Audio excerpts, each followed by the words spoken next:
Hi there, Acacia DBA students. My name is Jeff Whitey, one of the faculty for Acacia University, and I wanted to go over a quick workshop with you on how to develop a problem statement effectively. As you look over the dissertation guidelines for Acacia, you'll see that there's a few different requirements that we have for our problem statement. The first of which is going to be that it has to start with some kind of a declarative statement of the problem.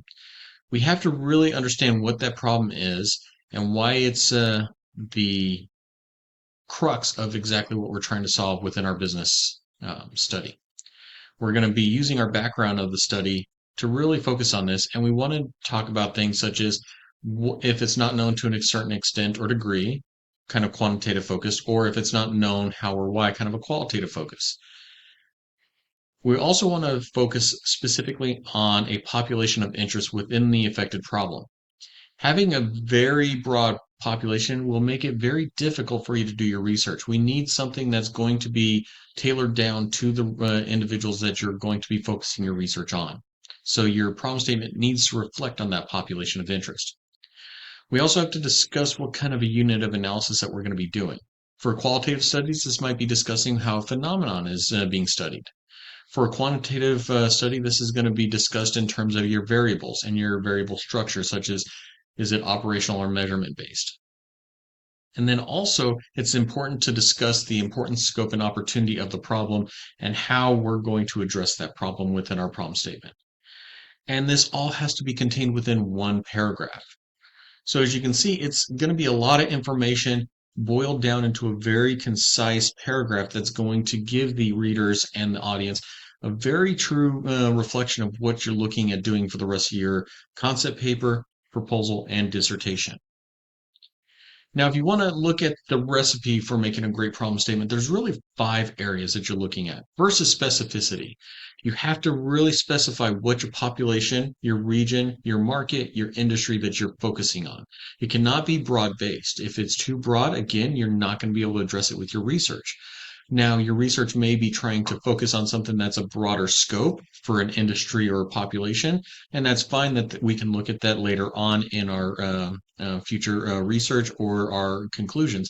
But for now, we're really just focusing on that specific area that we want to address. Secondly is our research gap. We really have to identify 2 things. What existing research has been able to cover so far, and what is not known currently. Those 2 elements are then going to address our research gap, which is going to take us from our current state to our future state. Understanding where are we going from where we were to where we are going. Next is this has to have a business problem. Being that this is a Doctorate of Business Administration program, you have to have a business problem. That can be organizationally, that can be managerial, that can be some kind of a challenge that is having quantifiable business impacts. And we have to be able to say what the consequences are for those not being attained. Next is significance and impact. When we talk about our research gap, when we talk about our business problem, we have to show the significance of it. We have to have some kind of evidence of scale. We have to discuss some kind of a unit of analysis, or we have to have some kind of broader implications. We have to show if this isn't happening, what is the impact? What is the significance of this going to be? Whether it's going to be in the population that we're studying, the market that we're studying, the industry that we're studying. And lastly, conciseness and clarity. We have 1 paragraph to do this. So every sentence has to be perfectly clear, has to have a clear purpose, cannot have jargon in it, shouldn't be using complex language, and it has to be written to a level that anybody reading this concept paper, proposal, or dissertation fully understands what the problem is. It should be very clear that, wow, when I read this, I know exactly what I'm trying to address. Now let's think about 2 different examples with this. The first one is going to be, I'm going to cover a topic here in supply chain within healthcare. So let's say that you're trying to write this problem statement with there. And the first one is supply chains face many many challenges in today's global economy.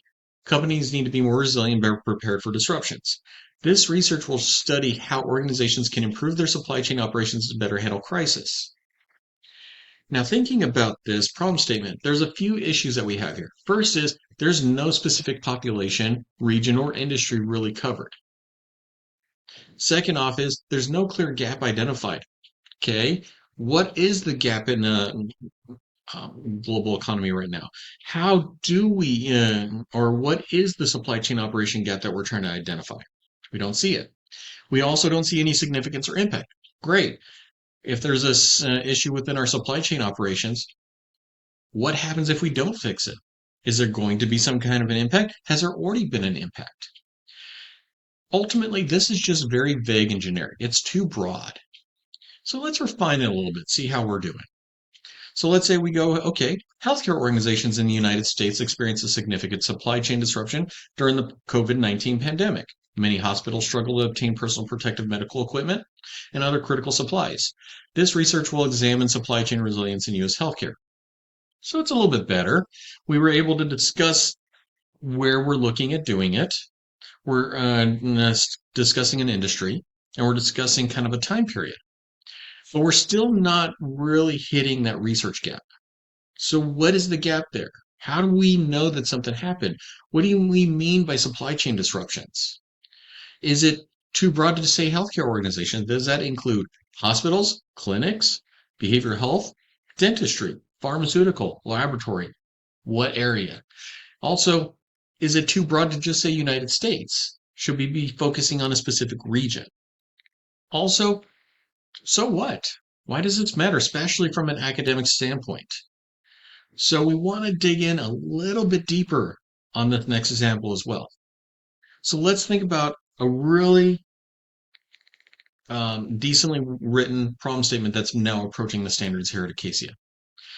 We're now going to say mid-sized regional hospitals, so 100 to 400 beds in the southeastern United States, lack evidence-based frameworks for building a supply chain resilience against pandemic scale disruptions.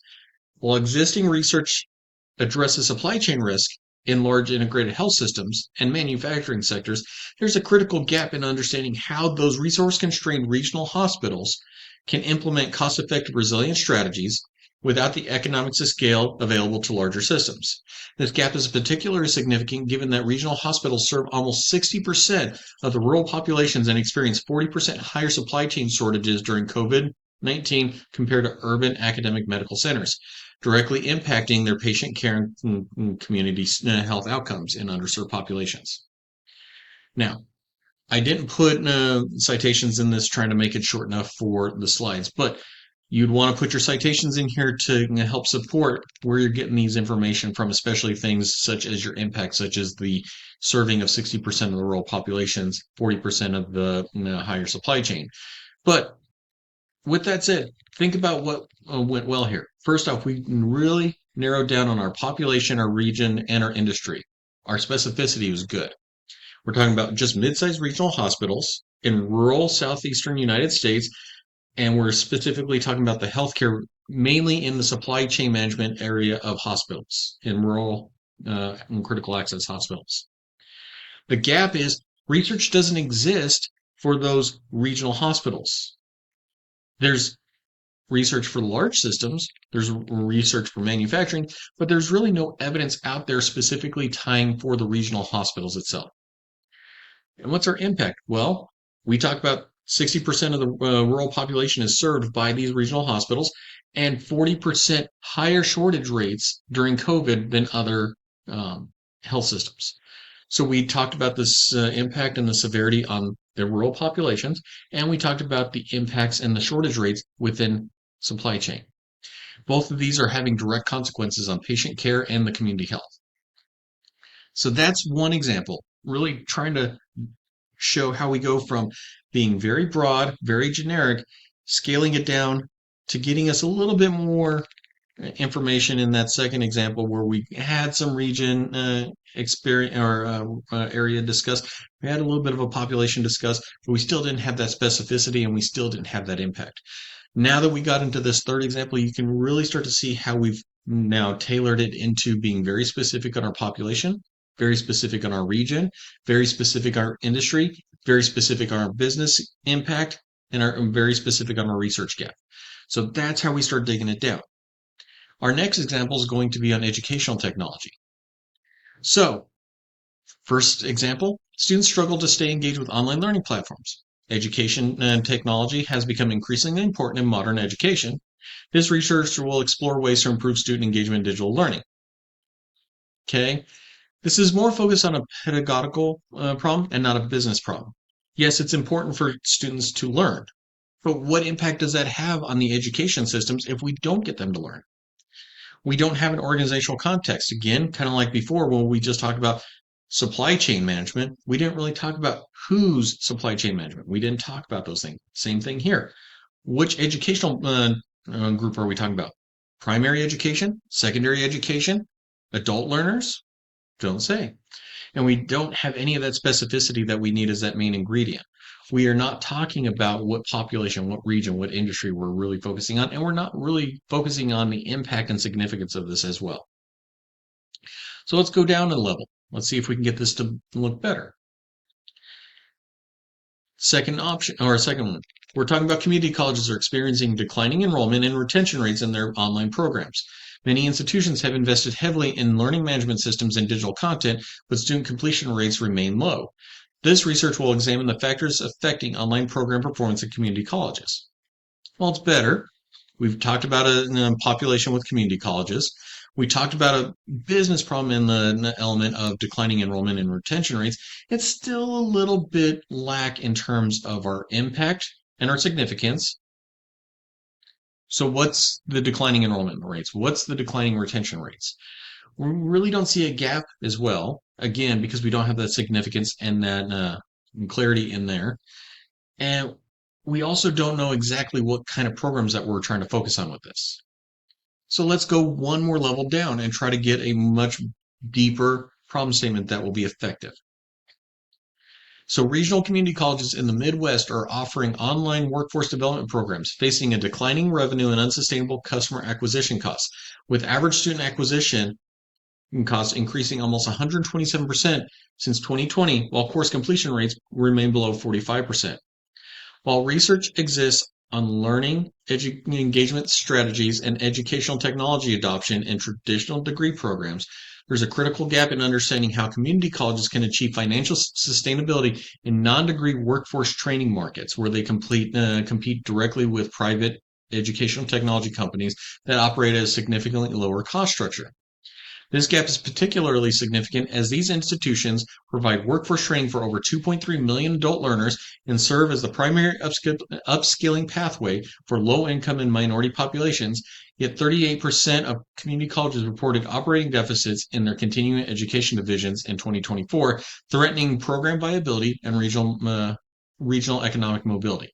Now, this is a lot of a change, or a lot changed since our last version. We really narrowed in on our population. We're looking at just regional community colleges, focusing on educational or continuing education divisions. We're specifically looking at the Midwest of the United States.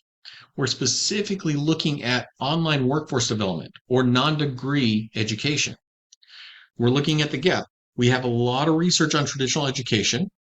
We have a lot of research on private ed tech, but we don't have anything about the competing of community colleges against private ed tech on those workforce markets. We have a business problem. 127% increase in acquisition costs for a community college to get these students in, but the completion rate's only 45% and potentially up to 38% operating deficits. That shows huge business problems and impact. We're looking at sustainability risk, we're looking at completion rates, and we're looking at the overall financial costs. And what's the impact? 2.3 million learners in the U.S. In this region are affected. This is a impact on those, especially in low income or minority populations as well. So you can see we pulled in a lot of information and a lot of stuff into this. So one of the things I really want to highlight as you start working on your problem statements is you want to focus on, again, we're going to go back to the recipe here. Make sure you work on your specificity. We want to make sure that we really know who we're talking about, that population, that region, that market and industry. We really got to narrow down on what that research gap is. What do we know? What is not known? And what's the gap, what we're trying to do from current to future state? What is your business problem? Again, we have to have a business problem being that this is a business administration program.